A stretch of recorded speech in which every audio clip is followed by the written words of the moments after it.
ফরিদপুরে বাংলাদেশ মেহনতি মোটরযান চালক শ্রমিক ফেডারেশনের জেলা কার্যালয়ের শুভ উদ্বোধন ও প্রয়াত শ্রমিক মোহাম্মদ আলামিনের পরিবারের মাঝে আর্থিক সহায়তা প্রদান করা হয়েছে।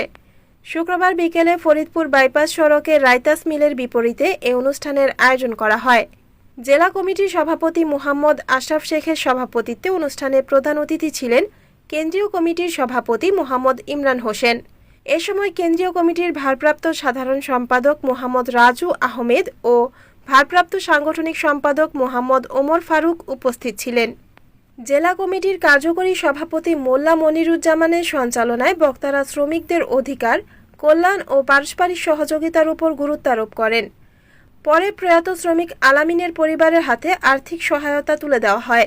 অনুষ্ঠানে জেলা কমিটির সাধারণ সম্পাদক মোহাম্মদ লাবলু মোল্লা, যুগ্ম সাধারণ সম্পাদক মোহাম্মদ শহীদুল ইসলাম সহ কেন্দ্রীয় ও জেলা পর্যায়ের নেতৃবৃন্দ এবং শ্রমিকরা উপস্থিত ছিলেন। সংগঠনের শিক্ষা নেওয়া উচিত। বাংলাদেশ মেহনতি মোটরযান চালক শ্রমিক ফেডারেশনের প্রত্যেকটা জেলা শাখা এবং থানা শাখা শিক্ষা নেওয়া উচিত। আজকে কুষ্টিয়ার বাইপাসে যে ড্রাইভার সাহেব মর্মান্তিক মৃত্যু হয়, একজন ড্রাইভার সাহেব হচ্ছেন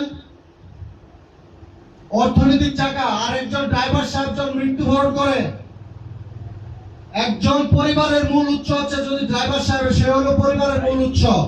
সে যখন দুনিয়া ছেড়ে চলে যায়, যখন কোনো দুর্ঘটনা দুনিয়া ছেড়ে চলে যায়, তার পরিবার অসহায় হয়ে পড়ে, তার ছেলে মেয়ের ভবিষ্যৎ দেখার মতো এই রাষ্ট্রের দায়িত্বশীলরা খুব কমই চিন্তা করে। Report Shariful Islam, NNTV, Faridpur.